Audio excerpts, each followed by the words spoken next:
കേരളത്തിലെ ഇസ്ലാം മതവിശ്വാസികൾ ഇന്ന് ബലിപെരുന്നാൾ ആഘോഷിക്കുകയാണ്. ബലിപെരുന്നാൾ ആഘോഷിക്കുന്ന എല്ലാ മുസ്ലിം സഹോദരന്മാർക്കും എൻ്റെ ഹൃദയംഗമമായ ആശംസകൾ. ഇവിടെ പറയാൻ വന്നതെന്ന് വെച്ചാൽ 12 വർഷം പിന്നിട്ട് 13ാം വർഷത്തിലേക്ക് മോഡി സർക്കാർ കടക്കുമ്പോൾ ഇന്ത്യയിലെ മുസ്ലിം സമുദായം പൊതുവെ അനുഭവിച്ചുകൊണ്ടിരിക്കുന്ന ചില അവസ്ഥാന്തരങ്ങളെക്കുറിച്ചിട്ടാണ്. ഇന്ത്യയിലെ മുസ്ലിങ്ങൾ എന്ന് പറയുമ്പോൾ അതിൽ കേരളത്തിലെ മുസ്ലിങ്ങളെ നമുക്ക് വേണമെങ്കിൽ മാറ്റി നിർത്താം. കാരണം അവരുടെ അവസ്ഥ അത്ര മോശമല്ല. കാലാകാലങ്ങളായിട്ട് മുസ്ലിം ലീഗ് അധികാരത്തിൽ വരുമ്പോൾ പ്രത്യേകിച്ചും ഇവർക്ക് മികച്ച പരിഗണന കിട്ടും. പിന്നെ ആരോഗ്യരംഗത്തും വിദ്യാഭ്യാസ രംഗത്തും മറ്റെല്ലാ മേഖലകളിലും അവർ മുന്നേറി കഴിഞ്ഞിട്ടുണ്ട്. പ്രബല സമുദായങ്ങളോട് മത്സരിച്ച് ജയിക്കാവുന്ന ഒരു സാഹചര്യത്തിൽ കേരളത്തിലെ മുസ്ലിം സമുദായ അംഗങ്ങൾ എത്തിച്ചേർന്നുണ്ട്. പക്ഷേ മറ്റ് സംസ്ഥാനങ്ങളുടെ സ്ഥിതി ഇതല്ല. അവിടെ മുസ്ലിം സമുദായ അംഗങ്ങൾ അജ്ഞതയിലും അന്ധകാരത്തിലും പെട്ട് കഴിയുകയാണ്. അതിന് ചരിത്രപരമായ പല കാരണങ്ങളുണ്ട്. മോഡി അധികാരത്തിൽ വരുന്നതിന് മുമ്പ് തന്നെ മുസ്ലിങ്ങളുടെ സ്ഥിതി മോശമാണ്. പ്രധാനപ്പെട്ട കാരണം എന്ന് വെച്ചാൽ മുസ്ലിം സമുദായത്തിൽ ഇൻ്റലിജൻഷ്യ എന്ന് പറഞ്ഞ വിഭാഗം ഇന്ത്യ വിഭജന സമയത്ത് പാകിസ്ഥാനിലേക്ക് പോയി. പാകിസ്ഥാനിൽ അവർ വളരെ ഉയർന്ന ഉദ്യോഗങ്ങൾ ഭരിച്ചു. സൈന്യത്തിൽ പ്രധാനപ്പെട്ട പദവികൾ വഹിച്ചു. രാഷ്ട്രീയത്തിലും അവർ വിജയക്കൊടി പാറിച്ചു. പക്ഷേ ഇന്ത്യയിലെ അവശേഷിച്ച മുസ്ലിങ്ങൾ അവർ വിദ്യാഭ്യാസപരമായിട്ടും സാമൂഹ്യമായിട്ടും മറ്റ് എല്ലാ വിധത്തിലും പിന്തള്ളപ്പെട്ടു. ഇവിടെ ഉണ്ടായിരുന്ന മുസ്ലിം നേതാക്കൾ അവരുടെ കുടുംബകാര്യങ്ങൾ നോക്കി അവർ മെച്ചപ്പെട്ട നിലയിലെത്തി എന്നുള്ളതല്ലാതെ സമുദായ അംഗങ്ങൾക്ക് വേണ്ടി കാര്യമായിട്ടൊന്നും ചെയ്തില്ല.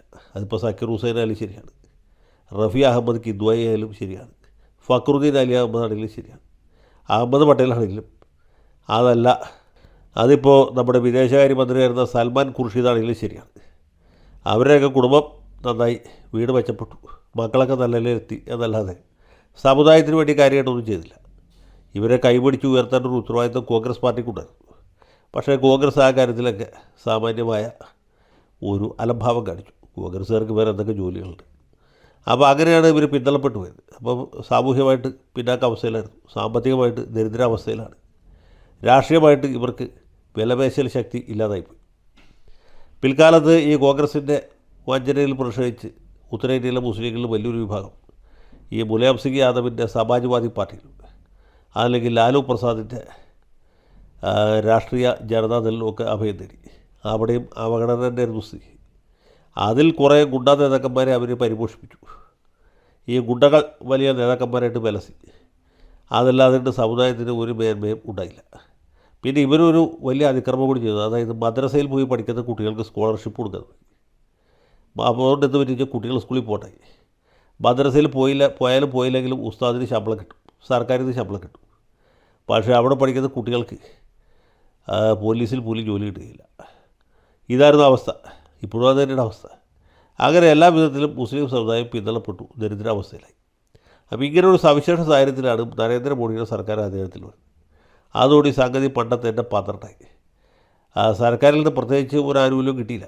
മദ്രസകളുടെ നവീകരണത്തിന് കുറേ പണമൊക്കെ എല്ലാ കൊല്ലവും അനുവദിക്കും എന്നുള്ളത് ഒഴിച്ചാൽ പറയത്തക്ക പുണ്യമൊന്നും ഈ സർക്കാരിൽ കിട്ടിയില്ല. എന്ന് മാത്രമല്ല, രാഷ്ട്രീയത്തിൽ ഈ മുസ്ലിങ്ങളെ പരമാവധി മാറ്റി നിർത്തുന്ന ഒരു നിലപാടിലേക്ക് BJP പോയി.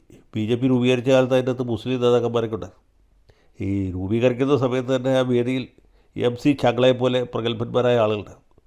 പിന്നെ കേന്ദ്രമന്ത്രിയായിരുന്ന സിക്കന്ദർ ഭക്ത് ഉണ്ടായിരുന്നു. അദ്ദേഹം പിന്നീട് കേരളത്തിൽ ഗവർണറായിരിക്കുമ്പോഴും മരിച്ചു. ഇവിടെ പെരുമ്പാവൂരെ റഹ്മാൻ വരെ ഉണ്ടായിരുന്നു. പക്ഷേ ആ വിഭാഗത്തിൽപ്പെട്ട ആളുകളൊക്കെ പിൽക്കാലത്ത് പിന്തള്ളപ്പെട്ടു. വാജ്പേയിയുടെ സമയത്തും ഇങ്ങനെ കുറച്ച് പേരെയൊക്കെ അവർ ഷോ പീസുകളായിട്ട് കൊണ്ടുവരുന്നു. നമ്മുടെ രാജ്യസഭാ ഉപാധ്യക്ഷയായിരുന്ന നജ്മ ഹെപ്തുള്ള കയറി ചില ഉദാഹരണങ്ങളാണ്. പിന്നെ ഷാനവാസ് ഹുസൈൻ ഉണ്ടായിരുന്നു. അങ്ങനെ കുറച്ച് പേരെയൊക്കെ അവർ കൊണ്ടുവരുന്നു. പിന്നെ ഇപ്പോൾ നമ്മുടെ അബ്ദുള്ള കുട്ടി മാത്രമേ ഉള്ളൂ. പിന്നെ നമ്മുടെ കാലിക്കറ്റ് യൂണിവേഴ്സിറ്റി വൈസ് ചാൻസലറായിരുന്ന അബ്ദുൾ അസീസ്, ഇങ്ങനെ കുറച്ച് പേരൊക്കെ ഉണ്ട്. അതിനപ്പുറത്ത് കാര്യമായിട്ട് ആരും തന്നെയില്ല. അപ്പോൾ BJP ഇവരെ പൂർണ്ണമായിട്ടും മാറ്റി നിർത്തി. എന്ന് മാത്രമല്ല, എല്ലായ്പ്പോഴും ഒരു മുസ്ലിം വിരുദ്ധ നിലപാട് എടുത്തു. ഇപ്പോൾ സാധാരണ ഒരു സംഭവമാണെങ്കിൽ തന്നെ അതിനൊരു മുസ്ലിം വിരുദ്ധ സ്വഭാവം കൊടുക്കാൻ അവർ ശ്രദ്ധിക്കും. കാശ്മീരിൻ്റെ പ്രത്യേക പദവി റദ്ദാക്കിയത് ഒരു ഉദാഹരണം. അതല്ലെങ്കിൽ പൗരത്വ നിയമ ഭേദഗതിയിൽ ഈ പാകിസ്ഥാനിൽ നിന്നും ബംഗ്ലാദേശിൽ നിന്നൊക്കെ വരുന്ന ഹിന്ദു, സിഖ്, ബുദ്ധ, ക്രിസ്ത്യൻ വിഭാഗത്തിൽപ്പെട്ട ആളുകൾക്ക് ഇന്ത്യ പൗരത്വം കൊടുക്കുന്നതിന് ചെറിയ ഇളവ് കൊടുത്തു എന്നുള്ളതാണ്. അത് സത്യത്തിൽ ന്യൂനപക്ഷങ്ങൾക്കെതിരായ ഒരു നീക്കമേ ആയിരുന്നില്ല. പക്ഷേ ആ രീതിയിലുള്ളൊരു പരിപ്രേക്ഷ്യം ഈ മുസ്ലിം നേതാക്കന്മാർ കൊടുത്തു, മതേതര ശക്തികൾ കൊടുത്തു. ബി ജെ പിക്കാർ തന്നെ കൊടുക്കാൻ ആഗ്രഹിച്ചു. കാരണം എന്ന് വെച്ചാൽ മുസ്ലിമിനെ ഒതുക്കുക എന്നുള്ളതാണ് ഹിന്ദുവിൻ്റെ ലക്ഷ്യം എന്ന രീതിയിൽ ഇവരെ അപരവൽക്കരിക്കാനുള്ള ശ്രമം അവരുടെ ഭാഗത്തുണ്ടായി. അതിലവർ വലിയൊരു അളവ് വരെ വിജയിക്കുകയും ചെയ്തു.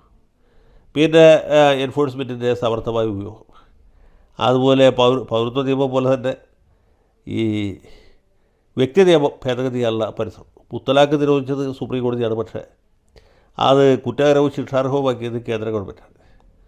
അതുപോലെ തന്നെ വഖഫ് നിയമ ഭേദഗതി, ഈ നാട്ടിലെ ഏത് വസ്തുവും വഖഫായിട്ട് പ്രഖ്യാപിക്കാൻ നേരത്തെ മൻമോഹൻ സിംഗിൻ്റെ സമയത്തൊക്കെ സാധിക്കുമായിരുന്നു. ഇപ്പോൾ അത് പറ്റിയില്ല. അപ്പോൾ ഇങ്ങനെയൊക്കെയുള്ള ഭേദഗതികൾ കൊണ്ടുവന്നു. അതിനെതിരായിട്ട് സുപ്രീം കോടതിയിലും മറ്റും നടക്കുന്ന നിയമ പോരാട്ടങ്ങൾ, അതിലൊന്നും യാതൊരു നേട്ടവും കൈവരിക്കാൻ ഇതുവരെ ന്യൂനപക്ഷത്തിന് സാധിച്ചിട്ടില്ല. പിന്നെ രാജ്യത്തെ പിടിച്ചു കുലുക്കിയ ഗംഭീരമായ ബാബറി മസ്ജിദ് കേസ്, അതിൽ സുപ്രീം കോടതിയിൽ നിന്നുണ്ടായ ഐകകണ്ഠമായ വിധി പ്രസ്താവന, ഇങ്ങനെ ഒരുപാട് കാര്യങ്ങൾ ഈ നാട്ടിലെ മുസ്ലിങ്ങൾക്ക് വലിയ മാനസിക സംഘർഷത്തിനും വലിയ വേദനയ്ക്കും ഈ നാട്ടിൽ ഞങ്ങൾക്ക് രക്ഷയില്ല എന്നൊരു തോന്നലിലേക്ക് നയിച്ചിരിക്കുന്നു എന്നുള്ളതാണ് യാഥാർത്ഥ്യം. എണ്ണിപ്പറയാൻ ഒരുപാട് കാര്യങ്ങളുണ്ട്. ഞാനിപ്പോൾ അതെല്ലാം ഇവിടെ പറഞ്ഞ് ഇന്ന് പെരുന്നാൾ ആഘോഷിക്കുന്ന ആളുകളുടെ സന്തോഷം തല്ലിക്കിടന്നാൻ ആഗ്രഹിക്കുന്നില്ല. പക്ഷേ വലിയ പ്രതിസന്ധിയാണ് നേരിടുന്നത്. ഇതിനങ്ങനെ മറികടക്കാം എന്നുള്ളത് വേറൊരു ചോദ്യമാണ്. ഇനിയും വേണമെങ്കിൽ കോൺഗ്രസിൻ്റെ വാലായിട്ട് പോകാം. അതല്ലെങ്കിൽ രാഷ്ട്രീയ ജനതാദൾ പോലെ, തൃണമൂൽ കോൺഗ്രസ് പോലെ, അതുപോലെ സമാജ്വാദി പാർട്ടി പോലെയുള്ള പാർട്ടികളുടെ ജാഥയ്ക്കോ സിന്ദാബാദ് വിളിക്കാനോ കാലിലേറിനോ പോകാം. പക്ഷേ അതുകൊണ്ട് എന്ത് നേട്ടമുണ്ടാവും എന്നുള്ള വേറെ ചോദ്യമാണ്. ഇതിലേറ്റവും പ്രധാനപ്പെട്ട ഒരു പ്രശ്നം സത്യത്തിൽ മുസ്ലിങ്ങൾ നേരിടുന്നത് ഈ സമുദായത്തോട് കൂറും പ്രതിബദ്ധതയുള്ള നേതാക്കന്മാരില്ല എന്നുള്ളതാണ്. ഞാൻ നേരത്തെ പറഞ്ഞ പോലെ അവരവൻ്റെ കാര്യം നോക്കുന്ന ആളുകളല്ലാതെ സമുദായത്തെ എങ്ങനെ മുന്നോട്ട് കൊണ്ടുപോകാം, ഇവരെ എങ്ങനെ ആധുനിക ലോകത്ത് ജീവിക്കാൻ പ്രാപ്തരാക്കാം എന്നാലോചിക്കാൻ പറ്റിയ നേതാക്കന്മാരില്ല. ചുരുക്കി പറഞ്ഞാൽ വടക്കേ ഇന്ത്യയിൽ ഒരു CH മുഹമ്മദ് വൈ ഇല്ല. വടക്കേ ഇന്ത്യയിൽ ഒരു ഡോക്ടർ അബ്ദുൽ ഗഫൂർ ഇല്ല. ഇങ്ങനെയുള്ള സാമൂഹ്യ രാഷ്ട്രീയ പരിഷ്കർത്താക്കൾ ഇല്ലാതെ പോയതാണ് അവർ നേരിടുന്ന ഏറ്റവും വലിയ പ്രശ്നം.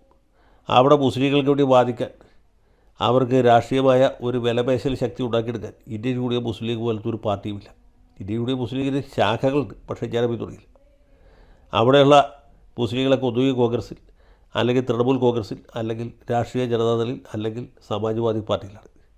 അപ്പോൾ ശക്തമായൊരു പ്ലാറ്റ്ഫോമില്ല, വിലപേശൽ ശക്തിയില്ല. ഇതാണ് കുറഞ്ഞ മുസ്ലിങ്ങളൊന്നും അല്ല രാജ്യത്തുള്ളത്. ജനസംഖ്യയുടെ ഏതാണ്ട് 20% ഉണ്ട്. പക്ഷേ ഫലം അവർക്ക് റെപ്രസെൻറ്റേഷൻ ഇല്ല.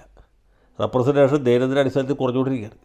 തൃണമൂൽ കോൺഗ്രസ് ചരിത്രത്തിൻ്റെ ഭാഗമായി, രാഷ്ട്രീയ ജനതാദളും അതുപോലെ തന്നെ, സമാജ്വാദി പാർട്ടിയും ദയനീയമായ അവസ്ഥയിലാണ്. ആം ആദ്മി പാർട്ടിയും അതുപോലെ തന്നെയാണ്. NCPയും കോൺഗ്രസും ഒക്കെ ക്ഷയോന്മുഖമായ പാതയിലാണ്. പിന്നെ ഇവർക്ക് ഹിജാബ് നിരോധനം എന്നൊക്കെ പറഞ്ഞ് വിലപിച്ചുകൊണ്ട് നടക്കാനേ പറ്റുള്ളൂ. കോടതിയും അവർക്കെതിരാണ്. തെരഞ്ഞെടുപ്പ് കമ്മീഷനും അവർക്ക് അനുകൂലമല്ല. കൺട്രോളർ ആൻഡ് ഓഡിറ്റർ ജനറലും അനുകൂലമല്ല. പിന്നെ ചെറിയ സാധാരണ വിഷയങ്ങളെപ്പോലും സമുദായവൽക്കരിച്ച് ഇവരെ ഭയചകിതരാക്കാൻ പാകത്തിലുള്ള നേതാക്കന്മാർ ഇഷ്ടംപോലെയുണ്ട്. ഉദാഹരണത്തിന് നോട്ട് നിരോധനം, 1000-ൻ്റെയും 2000-ൻ്റെയും നോട്ട് പിൻവലിച്ചു. ഇത് ന്യൂനപക്ഷങ്ങൾക്കെതിരായ ഒരു നീക്കമാണ് എന്ന രീതിയിലുള്ള വ്യാഖ്യാനം. ഇവൻ UPA സർക്കാരിൻ്റെ കാലത്ത് ABC കരാർ എന്ന് പറഞ്ഞ സാധനമുണ്ടായി. അമേരിക്കയും ഇന്ത്യയും തമ്മിലുള്ള ആണവ കരാർ ഹിന്ദുക്കൾക്ക്, ക്രിസ്ത്യാനികൾക്ക്, സിഖുകാർക്ക്, മുസ്ലിങ്ങൾക്ക് എല്ലാവർക്കും ഒരുപോലെയല്ല ബാധകമാണ്. ഇന്ത്യ ഗവൺമെൻറ്റിനാണ് ബാധിക്കുക, എൻ്റെ നിങ്ങളല്ല. പക്ഷേ അതുപോലും ഇവിടെ ഏത് രീതിയിലാണ് വ്യാഖ്യാനിക്കപ്പെട്ടത്? ഇത് മുസ്ലിങ്ങൾക്കെതിരായ ഒരു നീക്കമാണ് എന്നാണ് നമ്മുടെ നാട്ടിലെ മതേതര നേതാക്കന്മാർ പ്രസംഗിച്ചുകൊണ്ട് നടന്നത്.